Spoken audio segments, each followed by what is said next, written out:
So, thank you very much for inviting me. It's wonderful. This program really brings together so many different elements of things that I've been working on, and I'm really curious to hear the papers both today and tomorrow. It's really a wonderfully rich program that highlights different dimensions of student internationalism. So when I was first approached to give this opening lecture, I said yes, but I didn't quite see the full program. And then afterwards, when I saw the program, I thought, yes, that's an extra yes for me. I'd also like to say, well, apologies for speaking in English, but at the same time, that's very similar to the practice of student internationalism as well. So when you study the history of international student congresses, you also often see people speaking in different languages, and it's not always clear how much different people participated in particular aspects of the debates. So in that sense, you can see this as a kind of exercise or that replicates the phenomena that we'll be exploring today and tomorrow. So in this opening lecture, I will say something about broader aspects of student internationalism. And as you can see here on the slides, I'm speaking about definitions amongst other things, and hopefully that will be useful to provide us with some of the conceptual toolkit for the subsequent discussions. So obviously the term student internationalism comprises two different elements, namely internationalism and students. And I guess what qualifies as a student is more or less clear, even though there are kind of question marks sometimes about the relationship between student internationalism and youth-based internationalism more broadly, and that's something that we'll hopefully be able to explore. But I'd like to say something about internationalism, first of all. And I think for this, if you excuse me, I thought I'd take up something that I've published, that I wrote during the pandemic, and it came out in 2021 on European History Online, which is an online portal discussing different historical subjects with a particular interest in transnational histories of Europe. And for European History Online, I wrote a conceptual piece about different ways in which we might approach internationalism. And as you might be able to see from this screenshot, I've described internationalism as a variety of impulses and initiatives that favored and facilitated international cooperation involving individuals, groups, organizations, or governments. Right? So in other words, internationalism can have different features, but it's about a commitment to some form of international cooperation and making it work. And more specifically in that piece, I tried to think about different ways in which we might approach internationalism, because certainly internationalism was not a monolithic phenomenon. Internationalism can be also defined in very different ways.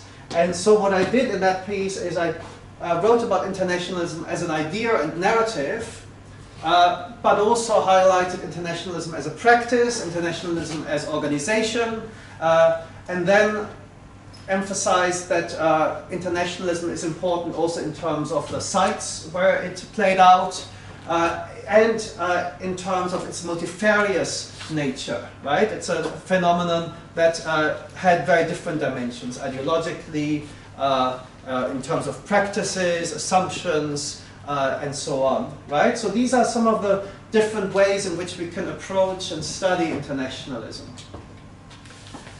Now, in the lecture today, I'm not going to use exactly the same structure, but I will take up some of these perspectives on how we might approach internationalism.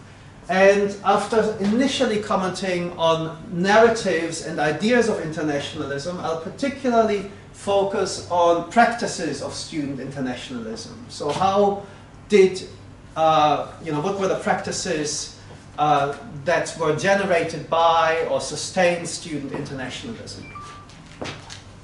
But first of all, let's think about ideas and narratives.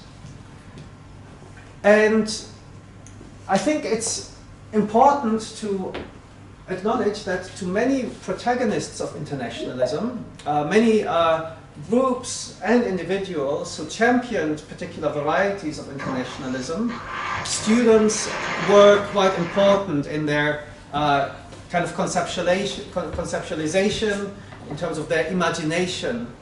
Students were seen as an important constituency. And I'm saying this as someone who's particularly worked on the first half of the 20th century, when, of course, we have to acknowledge that university students were quite a small part of their age cohort. You know, they were not representative of their age cohort because university access was quite limited. But precisely because they were a relatively small constituency, they were often seen as leaders of the future. And I think in your opening comments you've already highlighted this idea that you know, students would be the future leaders. And that meant that for the people who championed particular internationalist projects, students could also be future international leaders. And just to give you two examples of that kind of narrative about students as future leaders. One example here is Robert Cecil.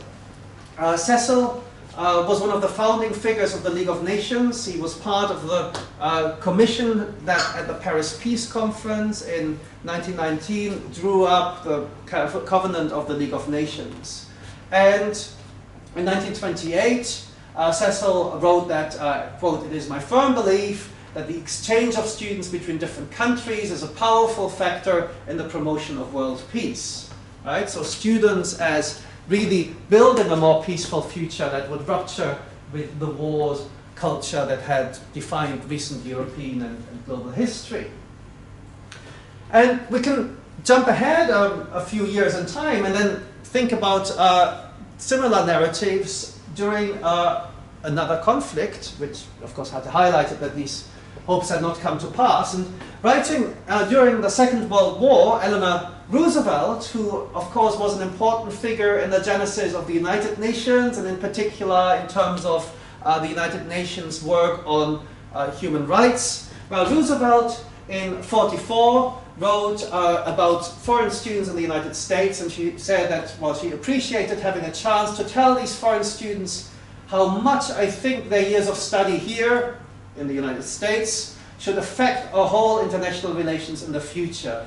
It is only through the friendship and understanding formed among our young people that we can really hope to bind the world in closer understanding in the future. So again, this idea that students would build a more peaceful future, that they'd be a key constituency. Now, it wasn't just established figures from the realm of internationalism and politics more broadly that adopted that narrative of students as central to a more internationally minded future.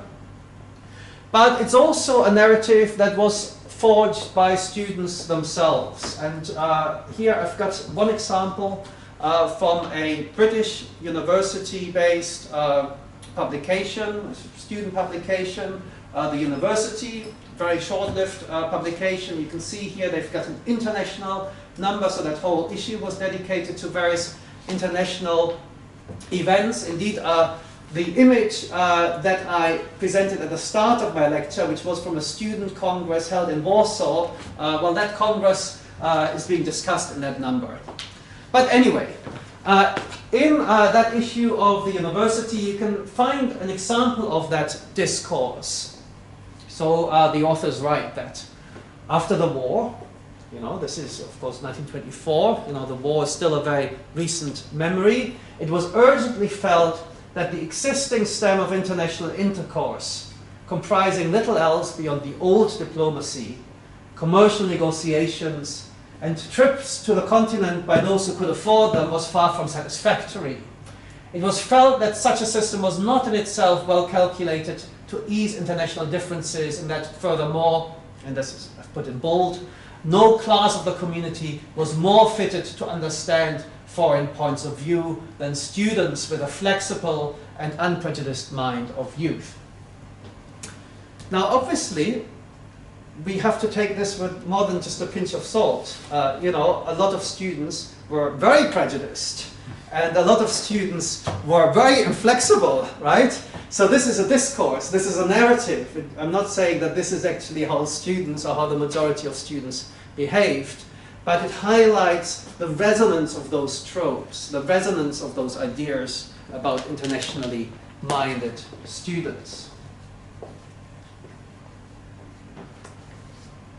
Now, I've said something about internationalism as a narrative, and of course this is connected to the other aspect that I mentioned at the outset, namely internationalism as an idea or as a set of ideas. And I was very pleased that the title of this conference puts internationalism in the plural. It speaks of student internationalism, and of course that plurality is also something that has been highlighted, for instance, in an edited volume by Patricia Clavin and Glenda Sluger on internationalisms, right? So there's not just one form of internationalism. And when it comes to the realm of student-based internationalism, we can certainly see that plurality. And when students participated in internationalist projects, they could do so on various grounds. And I'm not saying that these were mutually exclusive. Often these grounds for internationalism, these forms of internationalism could intersect and could be combined. So one form of student internationalism aimed at representing students on the international stage, right? So similar to representing students within universities or representing students at the national level through national student organizations, there was this idea of representing students on the international stage, in particular vis-à-vis international organizations. But there could also be other varieties, or in some cases related varieties of student internationalism. Religious student internationalism was an important form, coming together internationally but on the grounds of shared religious beliefs. Humanitarian concern could be another way or another impulse that generated student internationalism. And you can hopefully make out this map over here. This is from a humanitarian student venture in the aftermath of the First World War, where students, initially mostly Christian student activists, came together to raise funds and provide aid to students, in particular in Central and Eastern Europe, who were faced with the aftermath of the First World War, and subsequently these efforts became more globally oriented. And then another form of student-based internationalism was anti-imperialist, right? Or in other cases also anti-militarist. So thinking about challenging the existing order, transforming the existing international system could be quite important. And some of that more radical discourse is something that we'll hear about already today when it comes to the 1930s. I think this image, to some extent, also highlights this more militant form of student internationalism. International Students' Day was initially celebrated in the memory of Czechoslovakian students who had been killed by the Nazi forces, and subsequently became a celebration of solidarity within the student world. And those notions of solidarity are, of course, linked to then other, various political beliefs as well. And this, I guess, ties in with the question of students forming international organizations. These different forms of student internationalism, these different ideas, could result in the formation of international organization. Now, what brings people together in an international organization? Well, certainly in many cases, international student organizations could be forged based on notions of a shared identity as students, but also as particular groups of students. They could also be formed to pursue shared interests.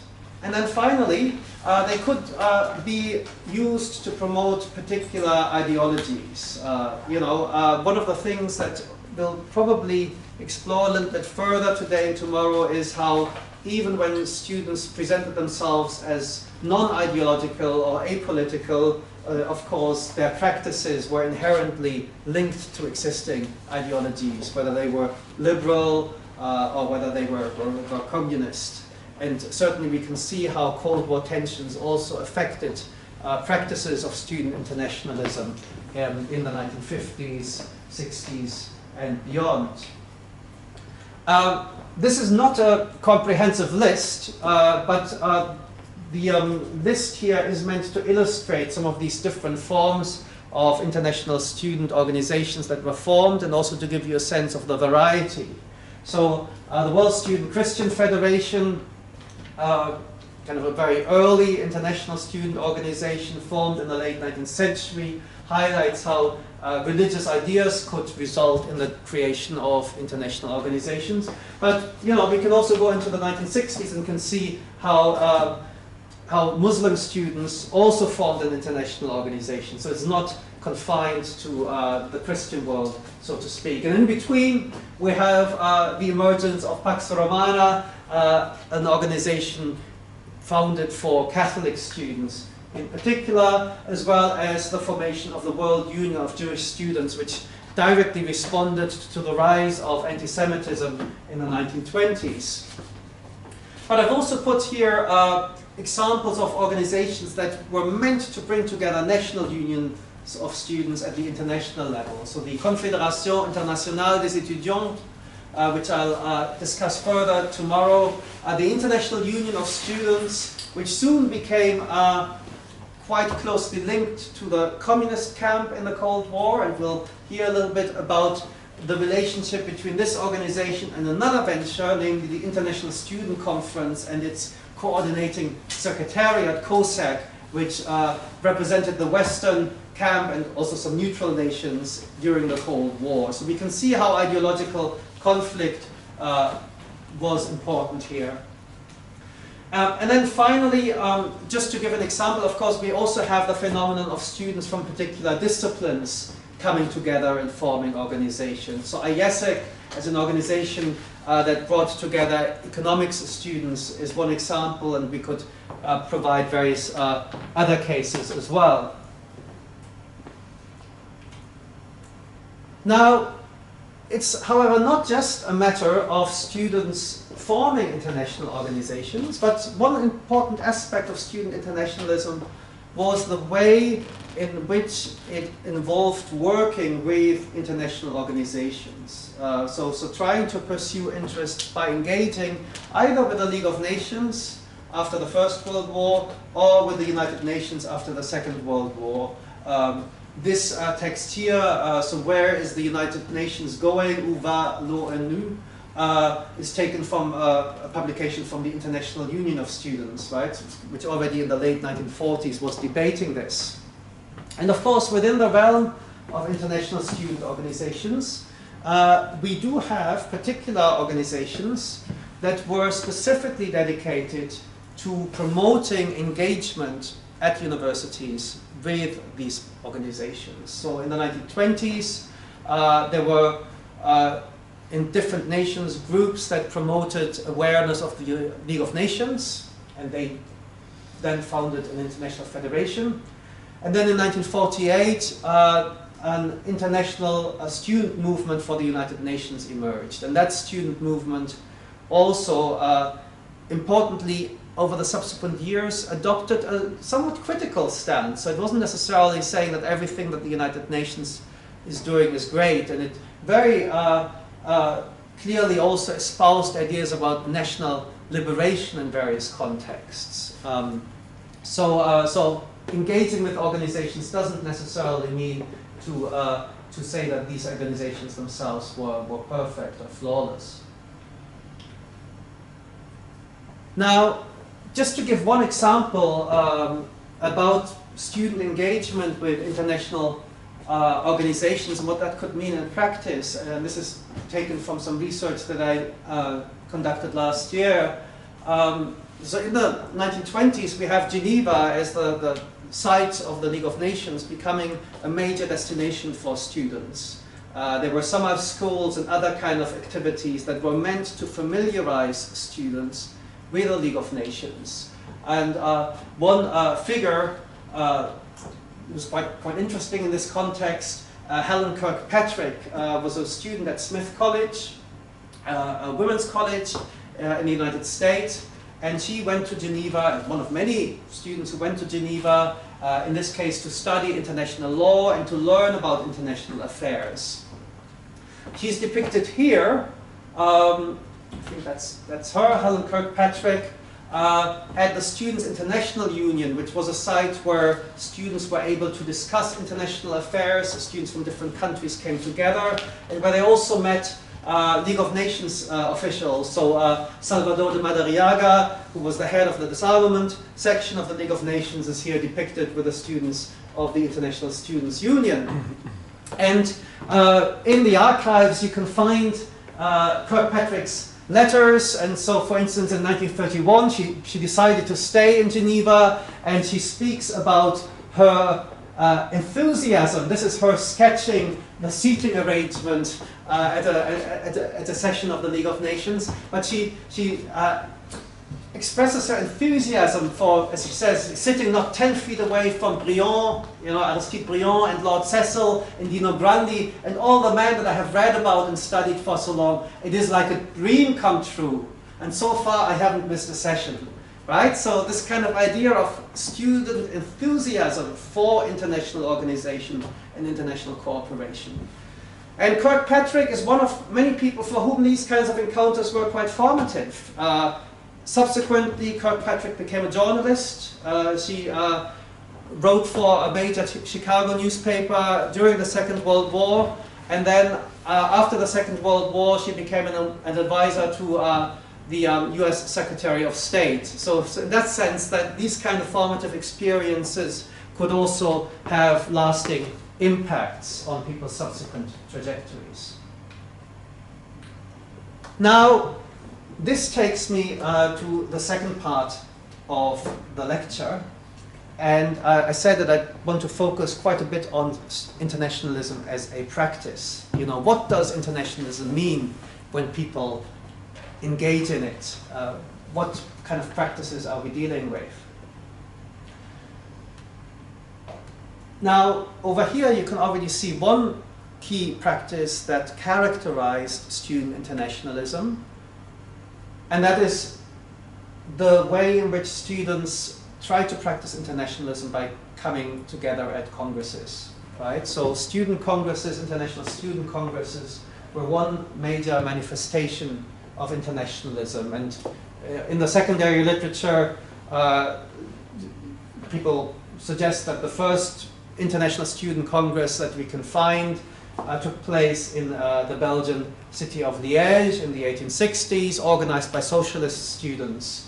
And I've given you a few other examples that also highlights the different dimensions. So in 1938, we have a youth congress, but with significant student participation taking place in New York, depicted here.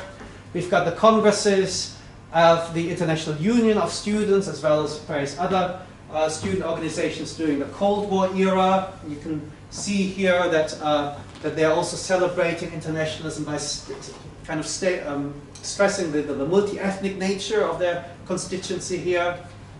But we also have more radical forms of coming together. So the final image here is from the Vietnam Congress held in Berlin, in West Berlin in 1968. You've got Rudi Dutschke, the West German student radical, speaking here, and the banner refers to the liberation of all humans from oppression and exploitation. So kind of student congress that is forged in the image of solidarity, in this case in particular, of course, with the Vietnamese people fighting American aggression.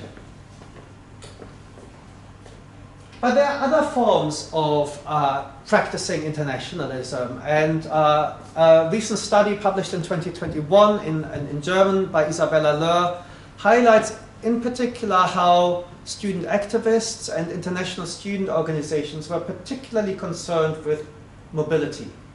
So organizing on behalf of students who were themselves crossing borders, because the history of higher education is also a history of mobility, of course, in many ways. and also kind of trying to promote particular forms of mobility through scholarship schemes, through the creation of hostels, and various other initiatives. And I'd like to kind of say a little bit more about mobility in the remaining parts of this lecture. So, of course, there are different forms of mobility. Students on the move can mean different things, but one striking aspect is that for many organizations that in the 1920s, 30s and beyond promoted internationalism, student travel was a major activity, the promotion of student travel, trying to facilitate student travel, trying to negotiate special travel arrangements for students, for instance. And this could be seen in conjunction with the rhetoric of internationalism more broadly. So this is an extract taken from a handbook of student travel published by an international student organization, but they included an essay by Fridtjof Nansen, so the kind of figure who was very strongly associated with the League of Nations work for refugees. And as you can see, Nansen described student travel as a factor for world peace, again taking up this rhetoric of students as vehicles for international understanding. And indeed, in the 1920s and 1930s, we can see a number of different ventures dedicated to student travel. So I've given you here some examples from the National Union of Students in Britain, which had its own travel section. May Harris, the travel secretary, is depicted here, and which, for instance, organized special tours of continental Europe as a practical expression of internationalism. And for those who couldn't participate in travel, or for those who wanted to follow up on it, it also organized international correspondence exchanges as another way of encountering students from other countries. The most striking aspect, perhaps, of these attempts in the 1920s is the way in which student activists liaised with the League of Nations to create an international student identity card, which was meant to become a travel document, as well as giving students access to various discounts. This is, of course, an era when passport regimes had become more firmly established, when there were various barriers to travel, and this card, promoted by the International Confederation of Students, was meant to help students engage in this mobility.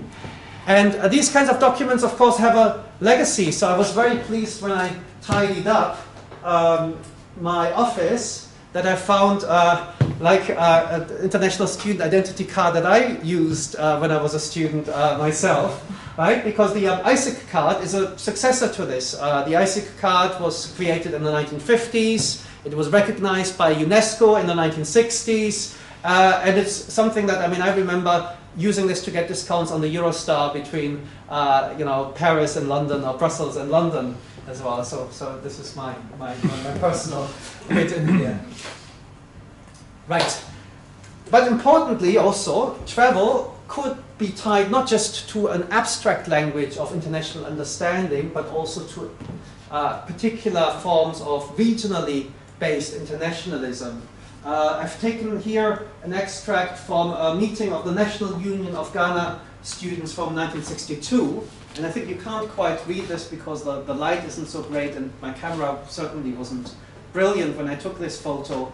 But basically, the National Union of Ghana students thought about Pan-African student cooperation, and in particular student cooperation in West Africa, and it says, well, we should basically promote exchanges also between French-speaking and English-speaking African universities, including exchanges of, quote, fraternal delegations, and, quote, encouraging student travel between African countries. So to make Pan-Africanism a reality.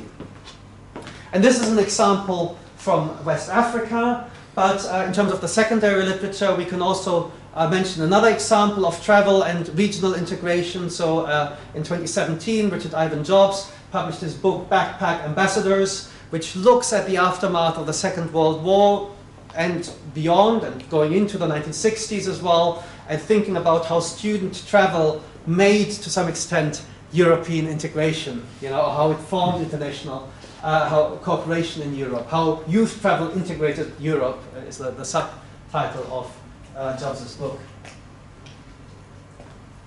Now, importantly, some mobility schemes could be tied more specifically to internationalist visions in which solidarity figured prominently.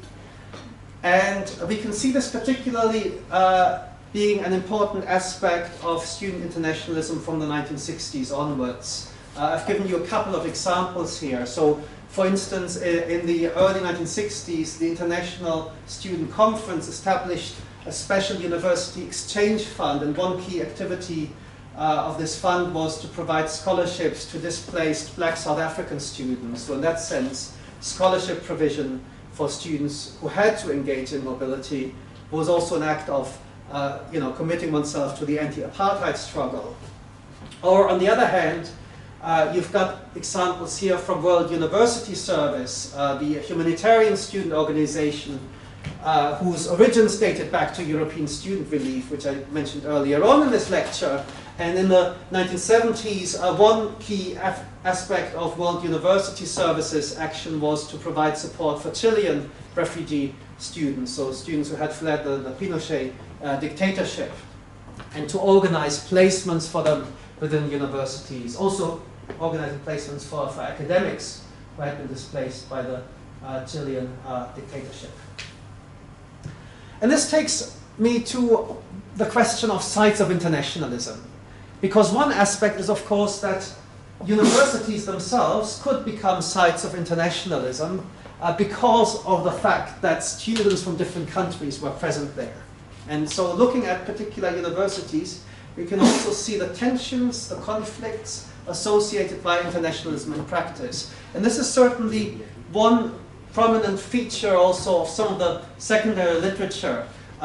One particular manifestation of internationalism that has attracted scholarly attention in this context is the CEDID-UAB in Paris, which quite clearly symbolizes internationalism by having houses dedicated to different nations, but also including students from different countries. And this has been the subject of an edited volume, La Babel étudiante, for example. But we can also look at more small-scale examples, of course, of internationalism and the role of overseas students.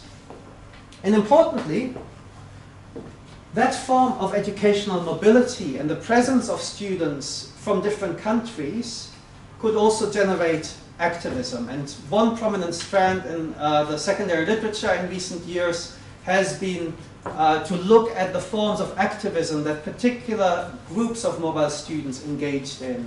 So, for instance, the Fédération des étudiants d'Afrique noire en France, so African students in France coming together to form a federation. Or, on the other hand, the West African Students' Union in Britain. So students who were engaging in mobility as a consequence of imperialism or colonialism, and who subsequently then in the imperial metropole came together. And some of the students who were involved in these forms of activism ultimately became leading figures in decolonizing nations. So you have people like Nkrumah from Ghana and other activists also interacting with or engaging in these kind of forms of internationalism before then becoming more generally involved in leading the anti-colonial struggle.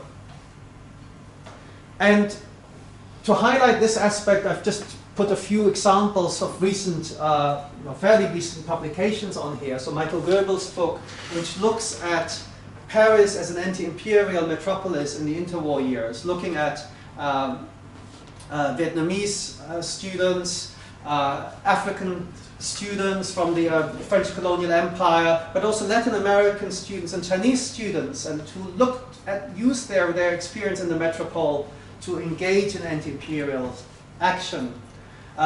Ismay Milford has looked at African activist in a decolonizing world and has highlighted the role of students in this context, for instance, during the Congo crisis, at the beginning of the 1960s.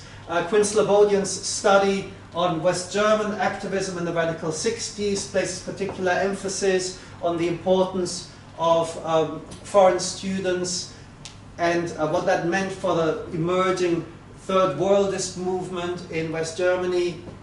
And then fairly recently, Burley Hendrickson has looked at transnational student solidarities that also allow us to write a more global history of 1968, connecting Paris, Dakar, Tunis, thinking about the links, which again were also generated by mobile students as well as by visions of solidarity. So I think I've more or less used up the time allocated to this slot, and I just want to say one final word which hopefully allows us to segue into the first panel, namely to say, you know, of course in this lecture I focused very much on solidarity, on anti-imperialist aspects, as well as humanitarian and liberal internationalist projects. But we need to acknowledge the multifarious nature of student internationalism. A lot of the literature on internationalism in recent years has highlighted that there are also varieties of internationalism that could be quite exclusionary, aggressive, ultranationalist, racist as well. And we can also look at these kind of forms of student internationalism, of course. And that kind of world is not completely disconnected from other worlds. So to highlight this aspect, I've just put on two final images on my slides. On the one hand, you've got the National Student Federation of America, which participated in student internationalism, organizing trips where, as an experience of internationalism, students would travel to the Soviet Union, but also to Nazi Germany to observe those countries. And of course, there's a broader literature as well, emerging literature that looks at contacts that, for instance, involved student exchanges with fascist countries or other totalitarian regimes or authoritarian regimes. And then the other example that I've mentioned here, or kind of represented here through an image, is the 1946 Congress of Pax Romana, the Catholic student organization, which held its international congress in Francoist Spain. And at that congress, you had some people wanting to raise questions of anti-imperialism, but more broadly, that particular student congress stood under the banner of anti-communism, and at the same time constituted an exercise of soft power, so to speak, for the Francoist regime, and trying to kind of establish it in the international setting through the seemingly uncontroversial vehicle of student internationalism. So I think one of the things that is really exciting about this program is that it brings together the different strands of student internationalism, and I really look forward to hearing more about the research that is being undertaken on these different varieties of student internationalism. So thank you very much.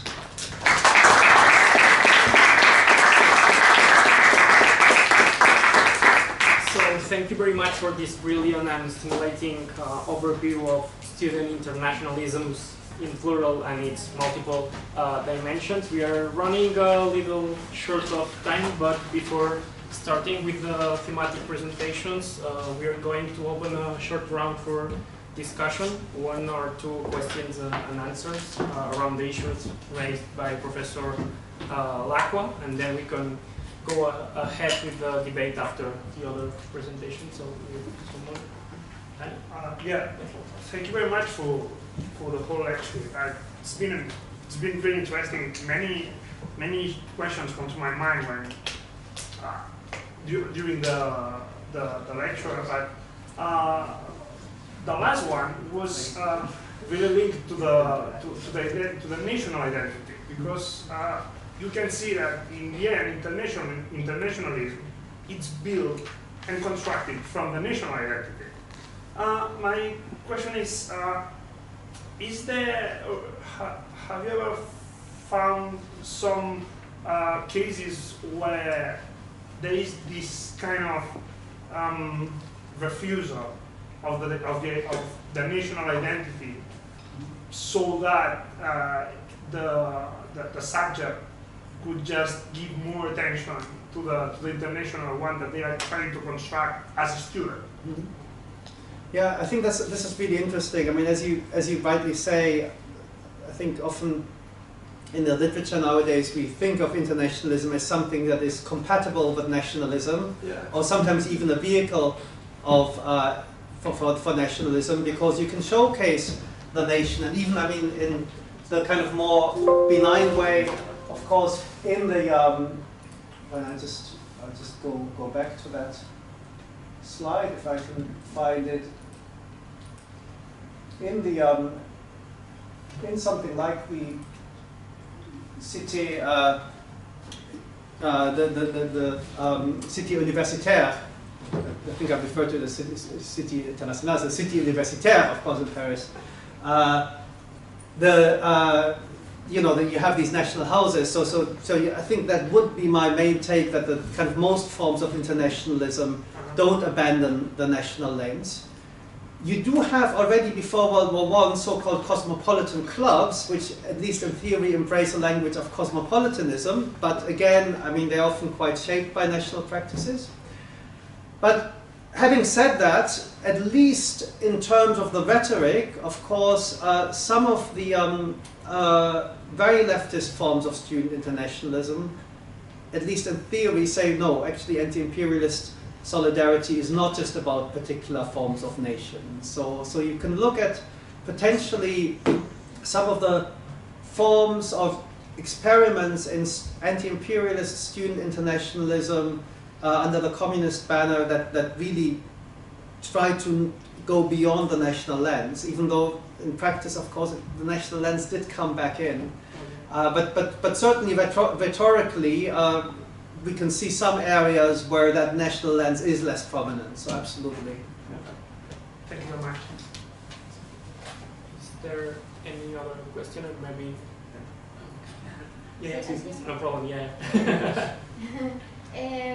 Now that you were talking about this, a question came in my mind about if there was any main difference that we can talk about between how students' internationalism was organized in countries with more like communist type of countries during the Cold War, and then the other, like the Western type of countries or democracies at the time. Like, is there a main difference? Because I'm thinking, for instance, about Cuba or the USSR. Is there a main difference in how students' internationalism was allowed by the government to exist, depending on how it suited the national project at the time, especially in countries with more powerful governments, or in the West in the 60s, when students' activism was really feared, and the leftist type of ideology was also very feared. This was also true in Latin America, especially. So was there any type of government involvement against or pushing forward this type of students' internationalism? I mean, that's a brilliant question, because I think it's really important in terms of highlighting the distinction between some forms of student activism that don't really place that much emphasis on organizational structures, and that could be therefore more subversive, more anti-establishment. Okay, that may be more like in the West. And yeah, and you do have that in the state socialist countries as well. So you do have a Soviet hippie movement that is inspired by the Western counterculture. You do have, of course, prominent forms of student activism. If you look at Prague in 1968, I mean, it is a major site of student activism as well. But these are forms of student activism that practice internationalism, but that are not really integrated into the state apparatus or state-led student organizations. Within those state-led organizations, of course, you have potentially, you have less leeway, and you also often have these kind of, well, you have the kind of curious case where people are student leaders who are often quite old and whose student days are quite distant. That's not necessarily to say that this is only a phenomenon in the state socialist countries. So you know, Christian student organizations as well. There are some you know, people of quite an advanced age who are staffing those organizations. And I think Gerard and I exchanged emails on this. But obviously in the state socialist world, this is partly, you know, part of a kind of state-sanctioned form of activism. So in that sense, yes, we can draw that line. But this is not to negate the fact that there are forms of student internationalism that exist and that are important when we think about, you know, Global 1968, for instance. And of course, sometimes there's a clash between the two. Just to add one final point that is quite interesting, because obviously people, even in these state-dominated organizations, do not always stay the same. So one person who's a key figure in the International Union of Students in Prague, Jiří Pelikan, is someone who's, you know, quite close to the state apparatus, and he's seen as a Cold War figure. But in 1968, when there are the debates about reform socialism, he goes into the reform socialist camp. And by the 1970s, he's actually in exile and is an anti, you know, well, kind of basically a kind of someone with links to the human rights movement in the socialist world. So someone who actually has gone towards more of being an activist. So sometimes we also need to think about the trajectories of the individuals who engage in these organizations.